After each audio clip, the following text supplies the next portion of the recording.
1 Tessalonicenses, capítulo 5, versículo 18. Amém?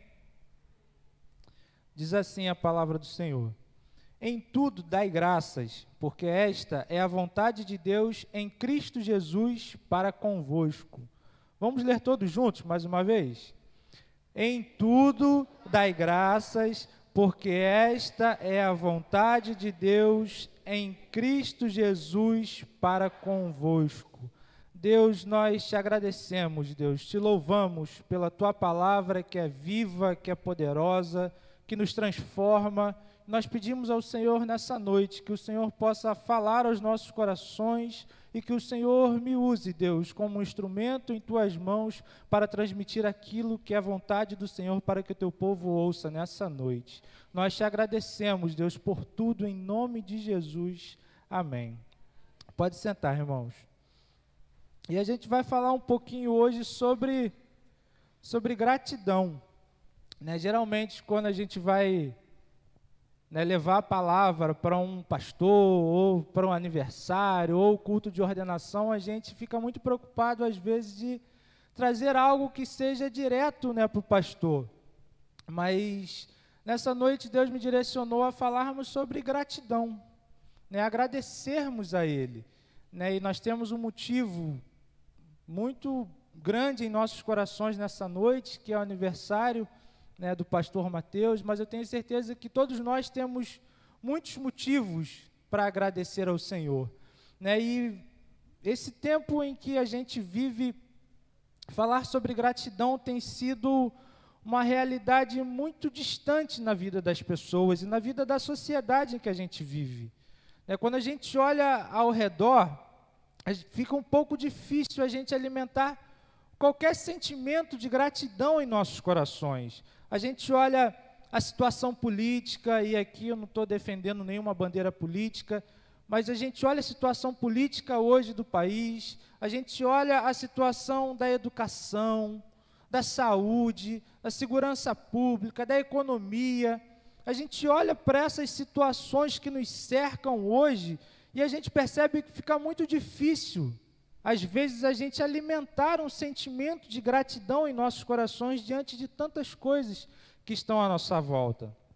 Ou então, quando a gente passa por um momento de dificuldade, ou quando um familiar, um amigo próximo, passa por um momento de dificuldade, como a gente nutrir, então, um sentimento de gratidão? Como a gente nutrir um sentimento de gratidão quando tudo que a gente olha à nossa volta, a gente só vê barbáries, a gente só vê desastres, a gente vê tantas coisas que nutrem muitos outros sentimentos em nosso coração, menos o sentimento de gratidão. Esse é o contexto que o mundo vive hoje. Esse é o contexto que nos cerca, esse é o contexto que está à nossa volta. E quando a gente olha para o contexto em que a carta, essa epístola, foi escrita aos Tessalonicenses pelo apóstolo Paulo, a gente percebe que era uma situação não muito diferente. Era uma situação de dificuldade, de adversidades, uma situação de perseguição. E aí o apóstolo Paulo, quando fundou essa igreja, quando instituiu essa igreja em Tessalônica, ele mesmo sofre por essas perseguições, ele mesmo é acometido por essas perseguições. Esse era o contexto em que essa epístola foi escrita. Era costume do apóstolo Paulo, quando ele ia a alguma cidade, que ele passasse alguns dias naquela cidade, ensinando, pregando, falando àquele povo. E quando a gente olha para o contexto em que essa igreja foi instituída, a gente percebe que era um contexto completamente diferente, um contexto onde ele sofre perseguições, ele precisa sair às pressas da cidade, ele passa 3 sábados ensinando na sinagoga, e aí é reunido um motim contra ele, porque ele ali pregava sobre um Deus, sobre um rei dos judeus, e aí os judeus que não haviam se convertido, eles se juntam com os romanos que eram residentes da cidade, os próprios conterrâneos da cidade, eles se juntam num motim contra, né, a liderança, contra o apóstolo Paulo, e ele precisa sair às pressas dessa cidade. E aí a gente percebe que o ensino que ele deixa, né, para essa igreja é um ensino muito básico, porque ele não teve muito tempo, não teve tempo hábil para desenvolver, né, o evangelho, para desenvolver a doutrina do evangelho nessa cidade. E aí ele envia, pouco tempo depois, Timóteo, né, a essa cidade, a essa igreja, para ver como, né, os cristãos que ali ficaram estavam, como eles estavam vivendo. Né, e louvado seja o nome do Senhor, que o relatório que Timóteo traz a Paulo é um relatório favorável. Ele diz que os crentes estavam firmes, estavam firmados na fé, que eles estavam convictos da fé que eles ouviram, que eles aprenderam do apóstolo Paulo, mas que por causa dessa falta de tempo hábil, talvez, dos ensinamentos do apóstolo Paulo naquela cidade, aquela igreja, alguns questionamentos se levantam no meio daquele povo.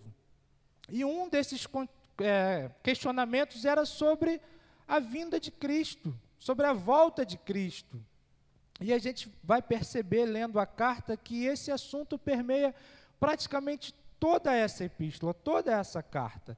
Inclusive a segunda carta que o apóstolo Paulo escreve aos Tessalonicenses. Então, o assunto central que a gente vê nessa carta é sobre a segunda vinda de Cristo. E por causa dessa preocupação iminente, por causa dessa relevância acima do normal que eles davam para esse assunto, algumas práticas diárias estavam destoando daquilo que o Evangelho nos ensina, daquilo que a palavra de Deus nos instrui. E o apóstolo Paulo, então, traz exortações, né, a esse povo, a essa igreja ali instituída. E ele faz isso no capítulo 4 e no capítulo 5. E esse texto que a gente leu aqui no final do capítulo 5, do versículo 12 até o 22, são instruções finais. Algumas instruções que o apóstolo Paulo passa para esse povo relacionadas à prática diária. E dentre essas instruções, se a gente for ver o versículo 12 e o versículo 13, ele fala da união entre a membresia e a liderança, como deve ser o relacionamento da igreja para com os seus líderes, deve ser um relacionamento de amor, de cuidado, de consideração máxima pelas suas lideranças. Eu tenho certeza que o pastor Mateus vive isso aqui na igreja, a gente percebe isso até nas nossas conversas, às vezes, que a gente percebe o amor, né, que o pastor Mateus fala sobre essa igreja, porque aqui ele é bem cuidado, aqui os irmãos têm cuidado bem do seu ministério, da sua vida, da sua família. E o apóstolo Paulo continua. Depois ele fala sobre a relação dos membros uns com os outros. Ele diz: admoestem, consolem-se, amparem os fracos, sejam longânimos. E essa palavra aqui é a capacidade de suportar pessoas difíceis. A instrução que o apóstolo Paulo traz é: até mesmo aquele que é mais difícil de se conviver, suportem ele, sejam longânimos, abracem, amem também a eles. E aí do versículo 16 até o final, ele traz algumas exortações relacionadas à nossa espiritualidade. E aí ele fala no versículo 16, para a gente se regozijar sempre, ou se alegrar sempre, né? E isso é manter o coração alegre em todo o tempo. Fala de orar sem cessar, fala da oração contínua que a gente deve manter na nossa vida. E aqui não é oração 24 horas por dia, mas sim uma prática de oração, uma prática devocional de oração ao Senhor. E aí a gente pula esse texto que a gente leu, o verso 15, o versículo 18, e ele diz no versículo 19, não apagueis o Espírito. A ideia aqui é de manter viva a ação do Espírito Santo em nossas vidas. Não desprezem as profecias, julguem e retêm aquilo que é bom, abstêm-se de toda forma de mal. E essas são ações práticas que o apóstolo Paulo deixa para os Tessalonicenses, que valem também para nós, que valem também, inclusive, para os líderes, para a liderança, para todas as lideranças instituídas. A gente podia até tirar desses textos algumas lições, para os pastores, para os líderes, para que eles possam viver uma espiritualidade sadia, uma espiritualidade que adora ao Senhor diariamente. Mas nessa noite, eu queria dar ênfase no versículo 18, nesse texto que a gente leu, que diz: em tudo dai graças, porque esta é a vontade de Deus em Cristo Jesus para convosco. A gratidão em nossos corações é uma das formas de evidenciarmos uma espiritualidade sadia. E eu olho para esse versículo e eu consigo destacar pelo menos 3 pontos sobre dar graças a Deus, com o objetivo de nos impulsionar, de nos levar a viver a gratidão como um estilo de vida em nós. E o primeiro ponto que eu destaco nesse texto está na primeira parte desse versículo, que diz: em tudo dai graças. Nós devemos dar graças a Deus em todas as situações, em todas as circunstâncias. E isso é uma ordem que o apóstolo Paulo nos deixa e deixa para os cristãos tessalonicenses. O verbo usado aqui nesse texto, dai graças, ele está no imperativo. E o imperativo no grego é o modo de comando que pressupõe obediência. Se a gente for reparar do versículo 15 até o versículo 22, praticamente todos os verbos estão no imperativo. Significa para a gente que todas as ações que o apóstolo Paulo deixa nesse texto eram ordens que precisavam ser seguidas por aqueles cristãos, pelos crentes tessalonicenses e por nós ainda hoje. Geralmente nós damos graça somente por algo bom que a gente recebe, que acontece conosco. A gente conquista alguma coisa, ou a gente recebe um prêmio, um carro, uma casa, a gente recebe uma bênção de Deus, o que é muito natural, mas que muitas vezes corre o perigo de nos tornarmos insatisfeitos quando não recebemos algo, quando não somos abençoados, porque corre no perigo da nossa gratidão estar fundamentada nas bênçãos de Deus e não no Deus das bênçãos.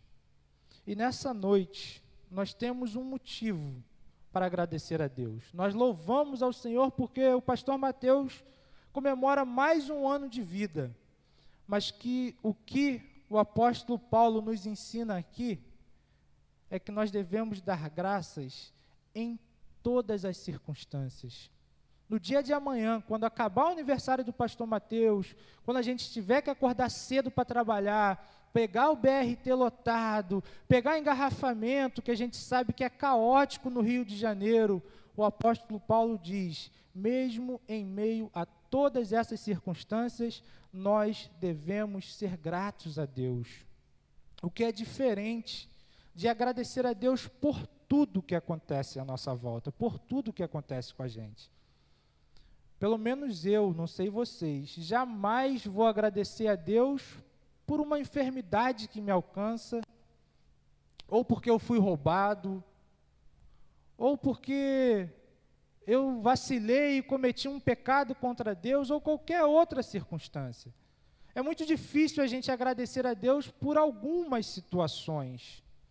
Ninguém fala, graças a Deus porque quebrei minha perna, a não ser aqueles que não gostam de trabalhar, aqueles que são meio nó cego. E aqui eu me lembro de uma situação que a gente vivia, eu e Jéssica. Eu trabalhei no pedágio ali na Nova Dutra, e eu trabalhava numa escala de 12 horas, de 6 da manhã a 6 da noite, e acordava por volta assim, de 4h30 da manhã. E aí eu fiquei lá acho que 4 anos. Um ano eu trabalhei bem, feliz, contente. Mas 3 anos eu fui arrastado. 3 anos eu fui não querendo acordar cada vez que o telefone despertava. E eu lembro que, de vez em quando, eu e a Jéssica brincava. Pô, mas a gente não pega nenhuma conjuntivite, né? Para pegar uns dias em casa, para a gente ficar descansando, para a gente... O que o apóstolo Paulo está dizendo aqui não é que a gente deve dar graças por tudo que acontece com a gente. Ninguém dá graças porque sofre um acidente de carro, ou porque o cano quebrou e aí você vai ter que quebrar toda a parede e reconstruir aquele cano. Ninguém dá graças porque às vezes falta o dinheiro no final do mês. Ninguém dá graças a Deus quando o banco pega aquele restinho que ficou lá na nossa conta e eles vêm e catam aquele restinho da nossa conta.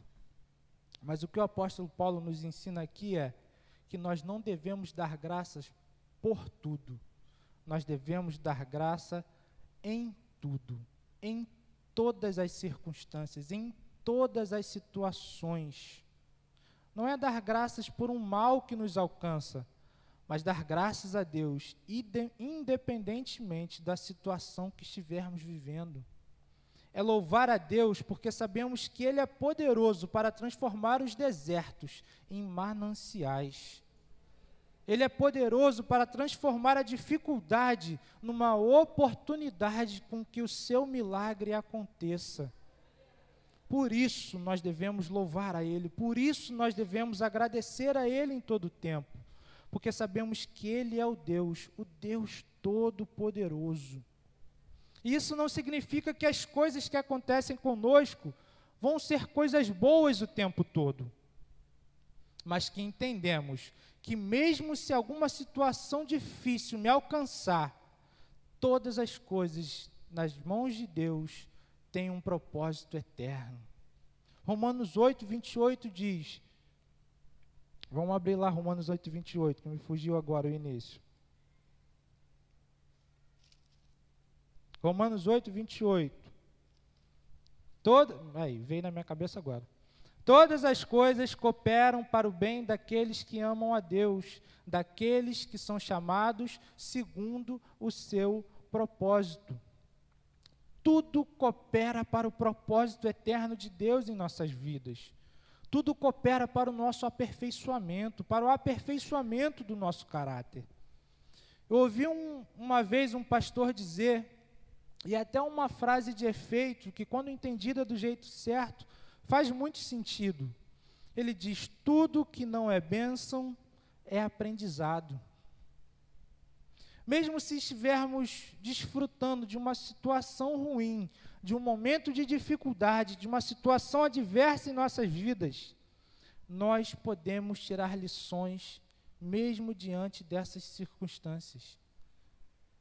Às vezes a gente aprende a orar mais, às vezes a gente aprende a confiar mais em Deus, às vezes a gente reaprende que somos tão pequenos e que o nosso Deus é tão grande, é tão poderoso, é tão grandioso.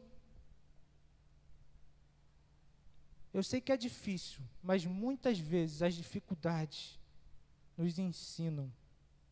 Muitas vezes as dificuldades nos fazem aprender aquilo que talvez às vezes a gente tenha esquecido. Deus tem o controle de todas as coisas em suas mãos. E tudo converge para o seu propósito eterno. Nas mãos de Deus, tudo tem uma finalidade. Talvez na hora da dificuldade a gente não entenda. E às vezes a gente até reclama, murmura, mas Deus conhece toda a história. Deus é o que vê lá atrás e Deus é o que vê lá na frente. E aí, anos depois, às vezes a gente entende o porquê daquilo ter acontecido conosco. Eu citei o meu exemplo lá na Nova Dutra, onde eu trabalhava, mas foi lá que Deus me proporcionou o meu casamento, foi lá onde Deus me proporcionou tantas bênçãos que hoje eu tenho na minha casa. Lá atrás talvez eu reclamava, eu resmungava, eu murmurava, mas hoje eu consigo ver a bênção que aquele trabalho foi na minha vida. Nós devemos ser gratos a Deus em todas as coisas, porque tudo que acontece conosco tem uma finalidade eterna nas mãos de Deus. Sejam os momentos bons ou os momentos ruins, em tudo dai graças. E o segundo ponto que esse texto nos mostra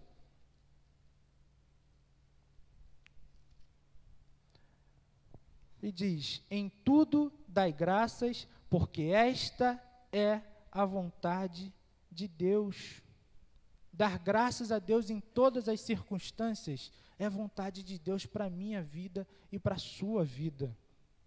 É isso que Deus quer para mim, é isso que Deus quer para você. É impossível eu saber qual é a vontade particular de Deus para a sua vida. Só você vai ter condição de descobrir isso em Deus. Mas existem algumas vontades de Deus na palavra dele, algumas vontades gerais na palavra dele. E ele diz: amem a Deus acima de todas as coisas e o seu próximo como a ti mesmo. Enchei-vos do Espírito, alegrem-se, orem sem cessar. Aquele que quer vir após mim, negue-se a si mesmo, tome a sua cruz e siga-me. Essas são vontades gerais de Deus para o seu povo. E a Bíblia nos mostra algumas delas. E nesse texto nos mostra que o sentimento de gratidão em nossos corações é a vontade do Senhor para as nossas vidas. Não devemos ser gratos. Nós devemos ser gratos por aquilo que Deus é.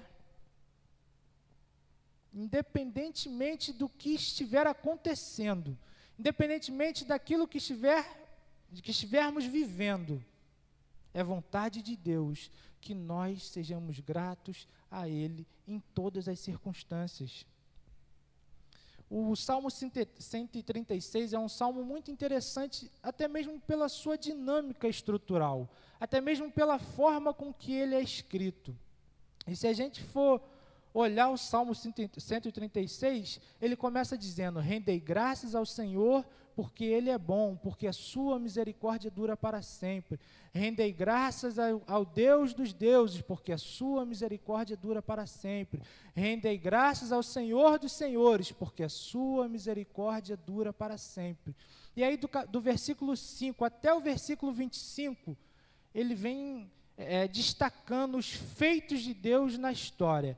Fala da criação, fala da libertação do povo, fala do sustento de Deus, da vitória que Deus dá ao seu povo. E lá no versículo 26, ele termina dizendo: tributai louvores ao Deus dos céus, porque a sua misericórdia dura para sempre.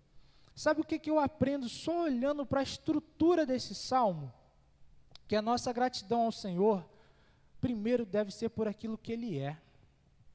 Ele é Senhor, Ele é bom, Ele é o Deus dos deuses, Ele é o Senhor dos senhores. E aí depois a nossa gratidão deve estar baseada naquilo que Ele faz.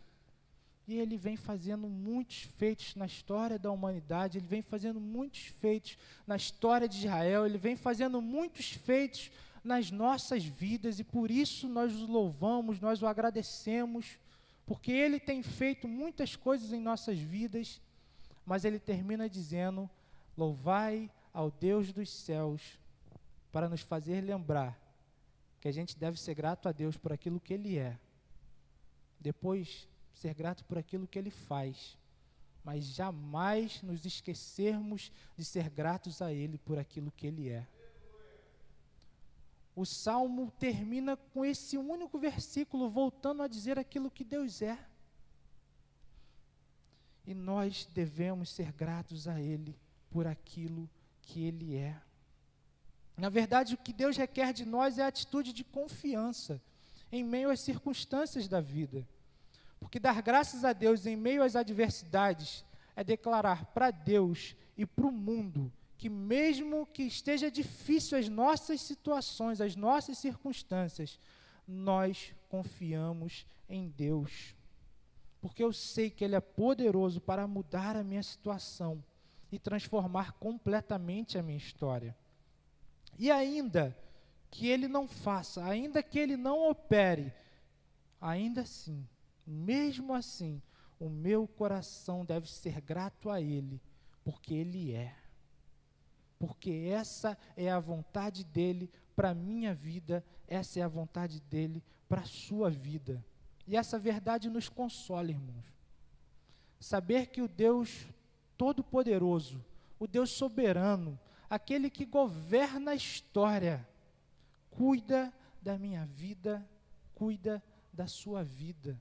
Isso traz paz ao nosso coração. A gente vê muita gente buscando satisfação, gratidão em circunstâncias terrenas e temporais, bens materiais, naquilo que alguém ou até mesmo Deus pode me proporcionar. A nossa gratidão a Ele deve estar firmada naquilo que Ele é, naquilo que Ele já conquistou por nós na cruz. Tudo que vier depois disso é lucro. E se eu e se você fomos de fato alcançados por essa graça, o meu alvo, o seu alvo, precisa ser nutrir a gratidão a Deus em todas as circunstâncias na nossa vida.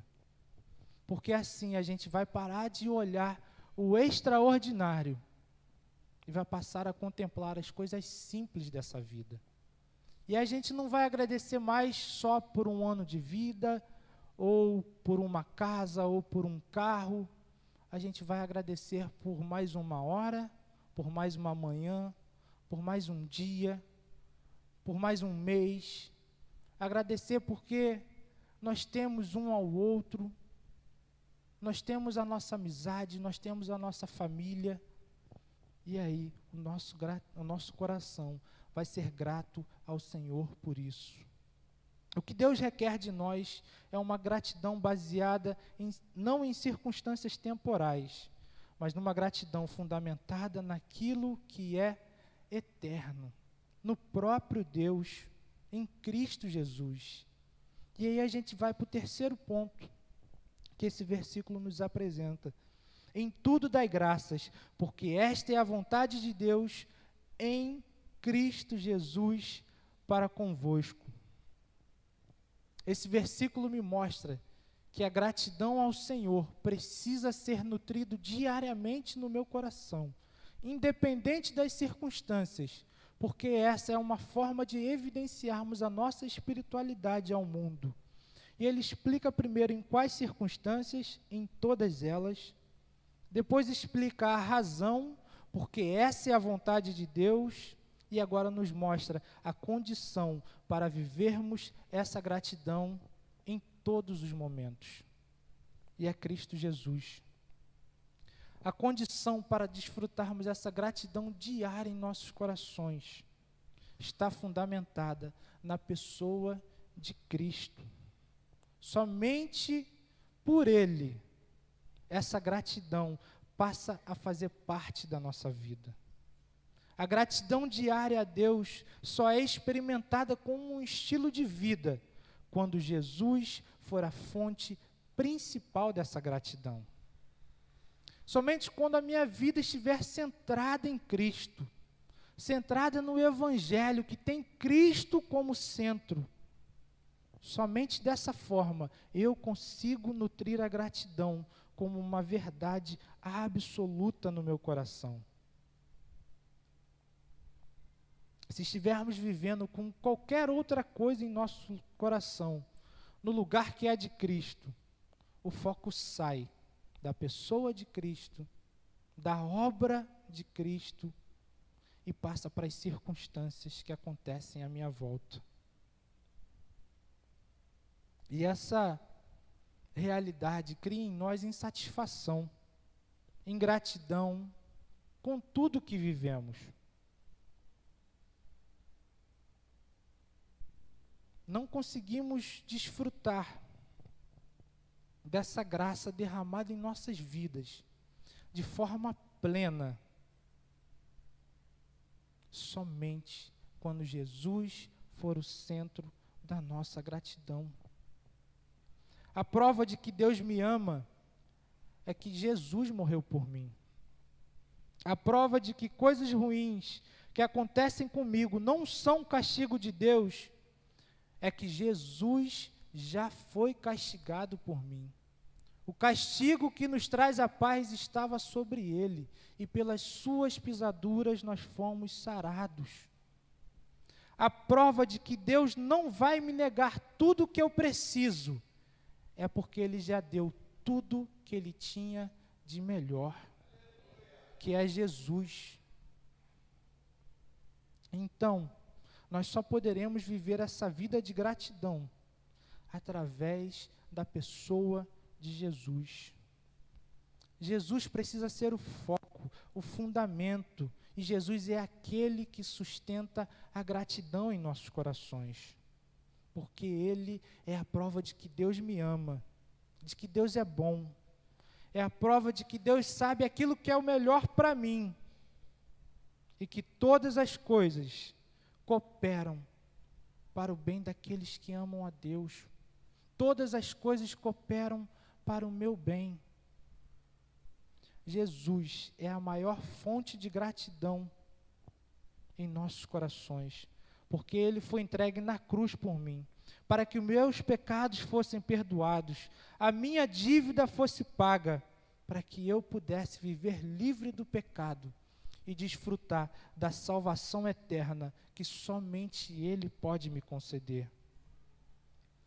Eu sou grato a Deus, porque Jesus, naquela cruz, mostrou a maior prova de amor que essa humanidade já pôde ver.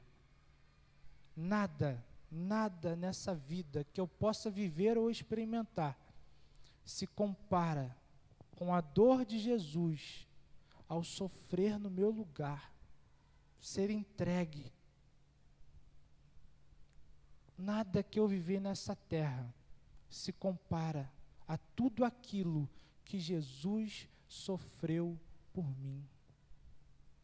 Por isso, o meu coração deve ser grato a Deus, em todas as circunstâncias, porque essa é a vontade de Deus, mas porque Cristo sofreu na cruz no meu lugar, e por isso eu sou salvo, por isso eu sou reconciliado com Deus, por isso eu sou justificado, porque Cristo morreu no meu lugar. Nada que eu possa viver nessa terra se compara àquilo que Jesus sofreu na pele por mim e por você. E já terminando, nós viemos aqui nessa noite para louvar o nome do Senhor, para engrandecer o nome do Senhor, para agradecer por mais um ano que o pastor Mateus comemora,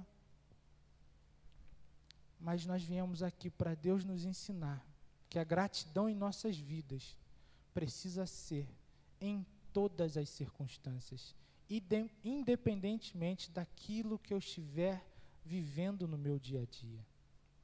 Eu queria, se o pastor Mateus me permite, chamar um ministério de louvor, e eu não tinha nem programado isso, mas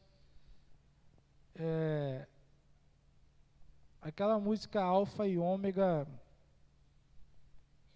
é a resposta daquilo que Deus quer para nós. Nós sermos gratos a Ele por aquilo que Ele é. Ele é o início, Ele é o fim, Ele é tudo em nossas vidas. Ele é o nosso Pai, Ele é o nosso Senhor, Ele é o nosso Salvador. Independente daquilo que estivermos vivendo,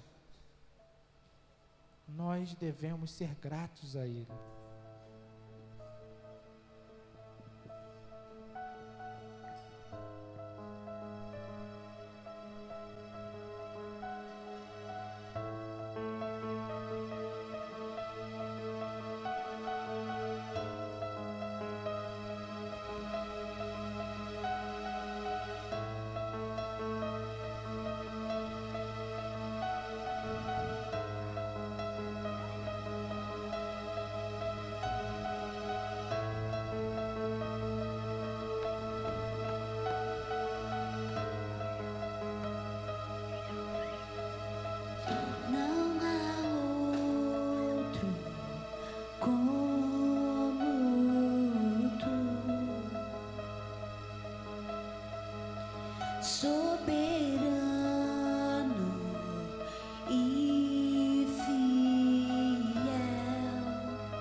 para que a igreja se colocasse de pé. Vamos estar orando.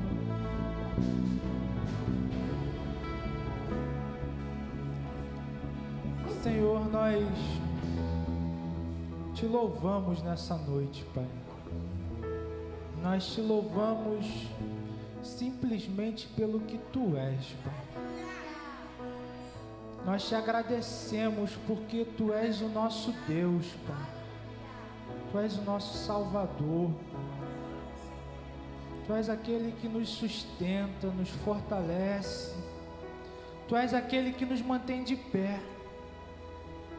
Tu és aquele que nos dá uma nova chance a cada amanhecer. Pai, muito obrigado, Senhor. Muito obrigado, Pai. Nós te louvamos, porque o Senhor tem feito grandes coisas em nossas vidas. O fato de estarmos aqui nessa noite para adorar o Teu nome é um motivo de gratidão em nossos corações. Pai, obrigado, Deus. Obrigado, Senhor. Obrigado porque o Senhor nos deu o Teu Filho naquela cruz para morrer no nosso lugar. O Senhor entregou o Teu Filho para que pudéssemos desfrutar da Tua presença eterna, para que fôssemos reconciliados contigo. Pai, a nossa gratidão não está naquilo que a gente pode receber do Senhor. A nossa gratidão está naquilo que já recebemos de Ti, Pai. Deus, abre os nossos olhos a cada dia para perceber a grandeza do Senhor nas pequenas coisas que acontecem em nossas vidas. Nutre em nós um coração agradecido. Que isso seja uma prática, que isso seja um estilo de vida, que isso seja uma constante em nossas vidas. Que as circunstâncias à minha volta não sejam um motivo da gratidão em meu coração. Que aquilo que acontece comigo, com a minha família, com os meus amigos, não seja o principal motivo de gratidão em nossos corações. Que a nossa gratidão esteja fundamentada somente no Senhor, que é o Deus soberano, que governa a história, que é Senhor sobre todas as coisas, e que se importa comigo nos mínimos detalhes, que sendo grande, se fez pequeno, para que eu pudesse desfrutar da salvação eterna que o Senhor nos proporcionou. Obrigado, Pai. Nós só temos que te agradecer, porque mesmo quando não vemos, ainda assim, nós sabemos que Tu estás em todas as coisas, nos abençoando, nos ajudando, nos auxiliando. Muito obrigado, Pai. Muito obrigado por essa igreja. Muito obrigado pela vida dos meus irmãos. Eu tenho certeza que grandes coisas o Senhor fará aqui nesse lugar, através dessa igreja, que esse lugar vai ser impactado, porque aqui existe um povo que é grato ao Senhor por tudo que o Senhor é. Obrigado, Pai. Continua a falar aos nossos corações. Nós te agradecemos, em nome de Jesus. Amém.